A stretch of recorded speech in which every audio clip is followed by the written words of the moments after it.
से कम हमारे यहाँ कहावत है कि गुड़ खा के अगर मीठा ना लगे तो मतमता तो लगना चाहिए, कोई स्वाद तो आना चाहिए। सुबोध भाई हंस रहे हैं, आप भी तो हमारे साथ ही थे। हाँ मान्य अध्यक्ष जी, बोलिए आप संसदीय कार्य मंत्री बोलेंगे तो मैं कोई बात कहूँ तो कदापि उचित नहीं है। इतना ऐसा नहीं है कोई किसी पे एहसान कर रहा है, ऐसा नहीं कि उत्तराखंड के लोगों पे कोई एहसान कर रहा हो इस बात को लेकर के कि हम सरकार में है तो हम ही कर रहे हैं। और मैं कहता हूं लोकतंत्र की खूबसूरती होती है, यहां पर पक्ष भी होता है विपक्ष भी होता है। आज प्रदेश के लोग हमारे चाल चरित्र और चेहरे को देख रहे हैं, उन्हें हमसे बड़ी अपेक्षाएं हैं। उन्होंने हमको चुन करके यहां भेजा है तो वो ये उम्मीद करते हैं, ये भरोसा हम पर करते हैं कि जो लोग सत्ता में है उस सत्ता का निर्वहन सही तरीके से करें, जो विपक्ष में है वो विपक्ष का निर्वहन सही तरीके से करने का काम करें। मेरे ख्याल से सांसदों को भी ये पता नहीं होगा कि कौन से गांव को उन्होंने गोद लिया था, उस गांव की स्थिति क्या है। ये सांसदों को आखिर क्यों किसको आप चोर रास्ते से इस राज्य के अंदर लाना चाहते थे। और जब लोगों ने आंदोलन किया, जब लोगों ने इस बात को कहा, डेमोग्राफिकल चेंजेस की बात उठती है, लोग कहते हैं कि लोग आ रहे हैं। भाई जब आप रास्ता खोल रहे हैं तो लोग तो आएंगे ही, उनको आप रोक पाएंगे?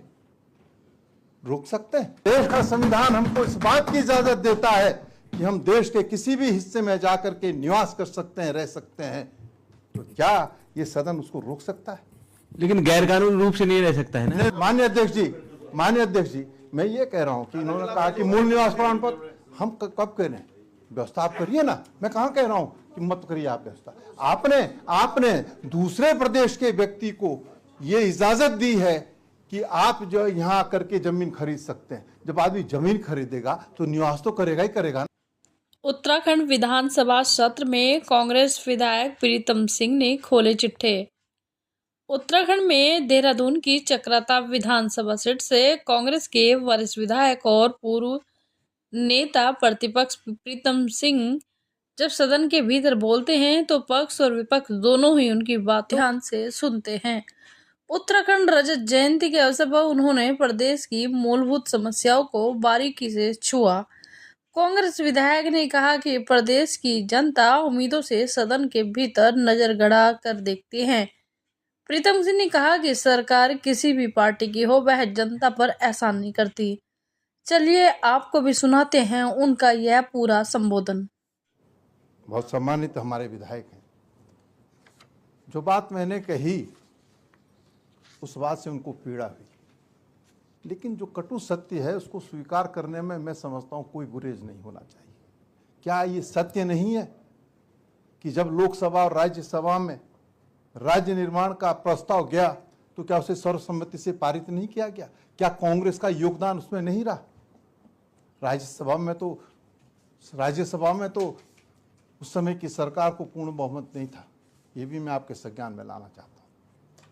राज्य निर्माण में ये हमने जब ये स्वीकार कर लिया कि हम स्वीकार करते हैं कि अटल बिहारी वाजपेयी जी ने इस प्रदेश को बनाने का काम किया है, तो वहीं दूसरी ओर कम से कम हमारे यहाँ कहावत है कि गुड़ खा के अगर मीठा ना लगे तो मतमता तो लगना चाहिए, कोई स्वाद तो आना चाहिए। आप तो उसे भी स्वीकार करने के लिए तैयार नहीं।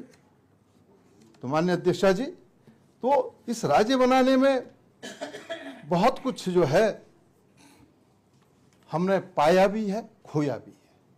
राज्य का निर्माण हुआ, 17 महीने अंतरिम सरकार रही।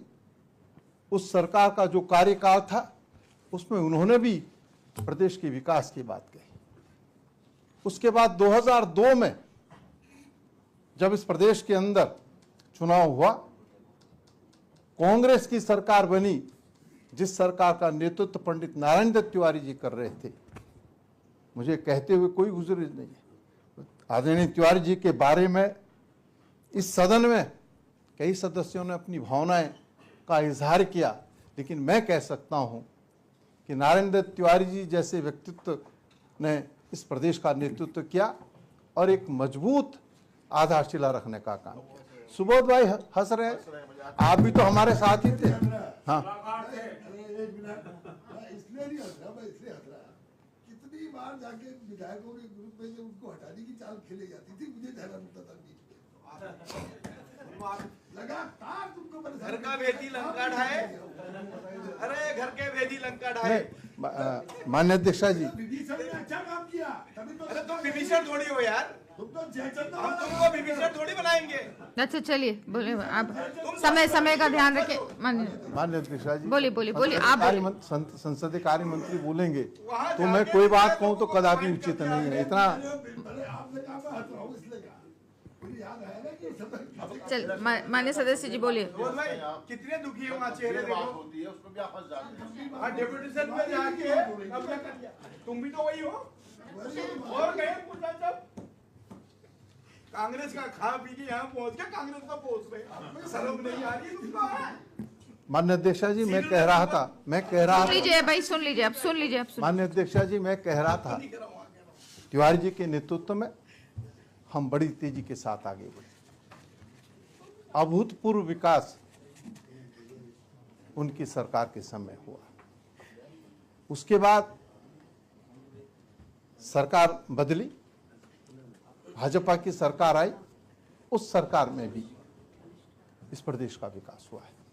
देखिए, सरकार किसी की भी हो, सरकार का ये नैतिक दायित्व बनता है कि जो जिम्मेदारी उनके ऊपर सौंपी गई है उस जिम्मेदारी का वो निर्वहन करने का, विकास की बात करें तब चाहे खंडूरी साहब हो, चाहे निशंक जी हो, चाहे बहुगुणा जी हो, चाहे हरीश रावत जी हो, चाहे त्रिवेंद्र रावत जी हो, या तीरथ रावत जी हो, या वर्तमान में मुख्यमंत्री धामी, ये सबका दायित्व बनता था। ऐसा नहीं है कि कोई किसी पे एहसान कर रहा है, ऐसा नहीं कि उत्तराखंड के लोगों पर कोई एहसान कर रहा हो इस बात को लेकर के कि हम सरकार में है तो हम ही कर रहे हैं। और मैं कहता हूं, लोकतंत्र की खूबसूरती होती है कि यहां पर पक्ष भी होता है, विपक्ष भी होता है। जब सरकार चलती है तो कहीं पर भी अगर कहीं कोई गलती होती है तो विपक्ष अपनी भूमिका अदा करने का काम करता है, सरकार को इंगित करते हुए ये कहने का प्रयास करता है कि जिस दिशा में आप चलने हैं उस दिशा में ये उत्तराखंड राज्य का भविष्य संरक्षित नहीं रह सकता है, सुरक्षित नहीं रह सकता है। आज पलायन की हम बात करते हैं। माननीय अध्यक्षा जी, पलायन को रोकने के लिए पलायन आयोग का गठन किया गया और पलायन आयोग ने जो रिकमेंडेशन अपनी दी है, पहले तो मैं कहना चाहूंगा कि पलायन आयोग के नाम क्या हो उसके लिए भी 3-3 बैठकें हुई। पहले उत्तराखंड ग्राम विकास एवं पलायन आयोग का गठन हुआ, ये 25 अगस्त 2017 को हुआ। फिर 3 सितंबर 2018 को ग्राम विकास एवं पलायन रोकथाम आयोग बना। फिर 23 जुलाई 2022 को ग्रामीण विकास एवं पलायन निवारण आयोग का गठन हुआ। पलायन आयोग बना, माननीय मुख्यमंत्री जी की अध्यक्षता में ये पलायन आयोग का गठन हुआ और गठन होने के बाद पलायन आयोग ने पलायन के जो प्रमुख कारण बताए हैं और उन प्रमुख कारणों को हम लगातार इस सदन के अंदर कहते हैं और सदन के बाहर भी कहते हैं कि ग्रामीण क्षेत्रों में रोजगार उपलब्ध नहीं है, शिक्षा की व्यवस्थाएं ठीक नहीं है, स्वास्थ्य सेवाएं ठीक नहीं है और जो विकास पर्वतीय क्षेत्र में होना चाहिए उस गति से विकास नहीं हो पाया। क्योंकि हम जानते हैं, क्योंकि हम पर्वतीय क्षेत्र की विधानसभा के लोग हैं, हमको पता है कि जब हम मैदानी क्षेत्र में कोई काम करते हैं तो उसमें कम धन खर्च होता है। जब हम पर्वतीय क्षेत्र में विकास के कार्यों को अमले जामा पहनाने का काम करते हैं तो वहाँ पर धन की आवश्यकता ज़्यादा होती है। इसलिए कठिनाई हमारे सामने है। तो पलायन आयोग ने कह दिया कि भाई ये कारण है, इन कारणों की वजह से जो है वहाँ पलायन नहीं हो वहाँ पर जो है पलायन हो रहा है। लेकिन पलायन आयोग की जो संस्तुतियां हैं उन संस्तुतियों पर निश्चित रूप से कार्य करने की आवश्यकता है। आयोग का गठन अगर हुआ है तो आयोग की जो संस्तुतियां हैं सरकार उस दिशा में कार्य करे। अगर उस दिशा में कार्य करेंगी तो शायद संभवतः हम अपनी बात लगातार नहीं कहेंगे। हम कहेंगे कि पलायन आयोग की जो रिकमेंडेशन थी उस रिकमेंडेशन के आधार पर सरकार ने काम किया है, इसलिए हम उत्तराखंड को आगे ले जाने में कामयाब हो सकते हैं। आज हम कहते हैं कि उत्तराखंड राज्य भ्रष्टाचार मुक्त होना चाहिए। हम एक दूसरे पर आक्षेप लगाने का काम करते हैं। आक्षेप लगाने से बात नहीं बनेगी। आज अगर बात बनेगी तो इस बात को लेकर के बनेगी कि क्या हम तदनुसार काम कर रहे हैं। और मैंने पहले भी कहा कि आज प्रदेश के लोग हमारे चाल, चरित्र और चेहरे को देख रहे हैं। उन्हें हमसे बड़ी अपेक्षाएं हैं।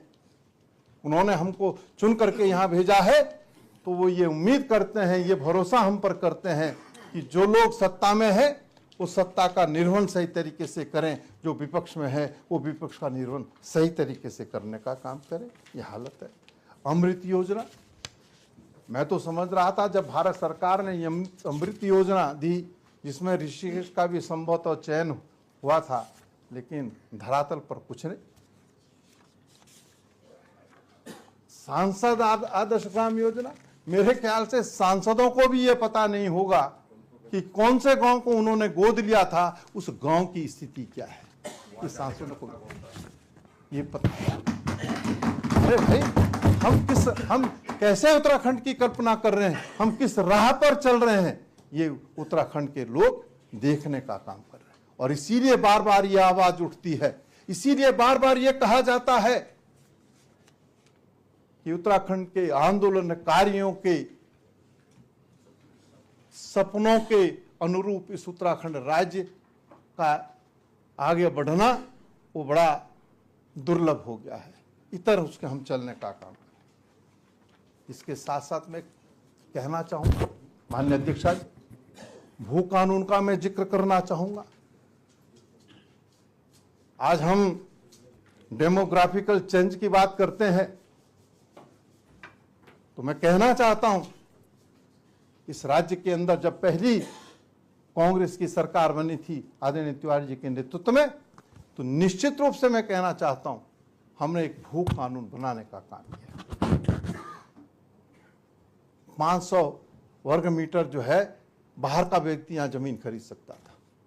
उसके बाद 2007 में खंडूरी जी की सरकार, मैं खंडूरी जी को साधुवाद देना चाहता हूं कि उन्होंने भू कानून को और मजबूत करने का काम किया। उन्होंने 250 वर्ग मीटर बाहर के व्यक्ति को जमीन खरीदने का अधिकार दिया। लेकिन उसके बाद फिर आपकी सरकार आती है जो सत्ता में, त्रिवेंद्र राव जी की सरकार आती है।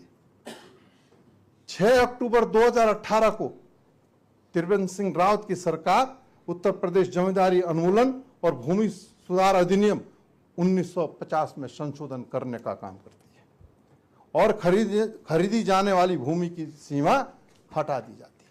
आखिर क्यों किसको आप चोर रास्ते से इस राज्य के अंदर लाना चाहते थे? और जब लोगों ने आंदोलन किया, जब लोगों ने इस बात को कहा, डेमोग्राफिकल चेंजेस की बात उठती है, लोग कहते हैं कि लोग आ रहे हैं। भाई, जब आप रास्ता खोल रहे हैं तो लोग तो आएंगे ही। उनको आप रोक पाएंगे? रोक सकते हैं?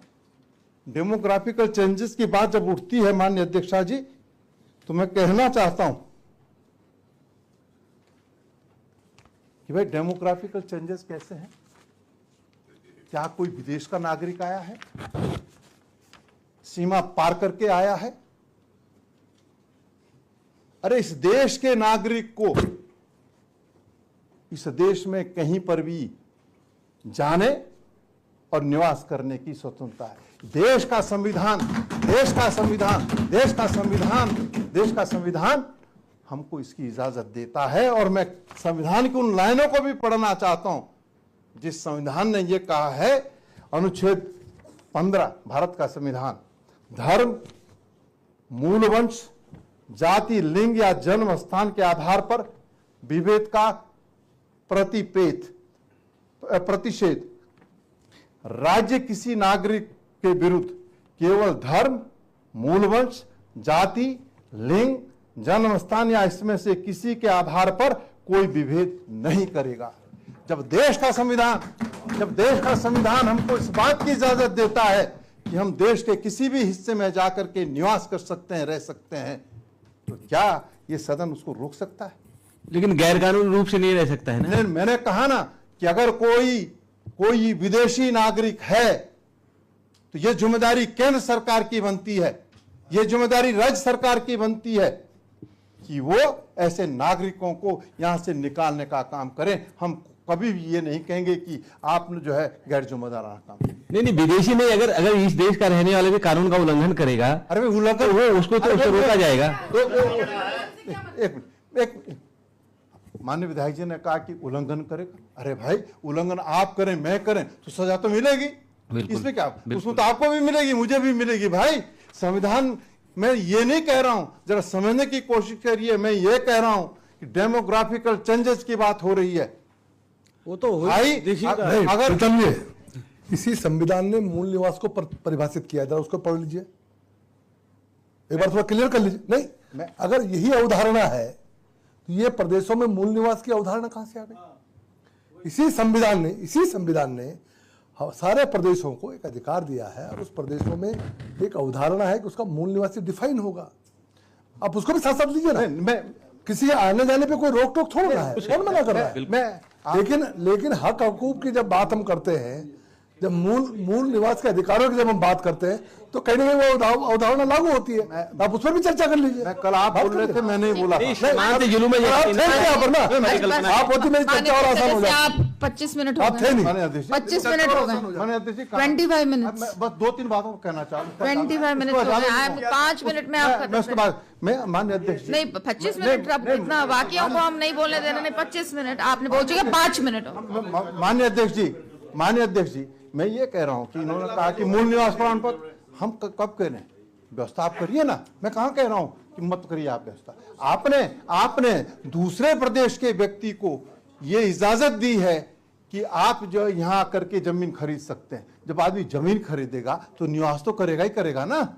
अगर आप उसको जिन चीजों से आप उनको वंचित करना चाहते हैं, वंचित करिए। मैं कब मना कर रहा हूं? मैं इसका पक्षधर नहीं हूं, चमोली जी।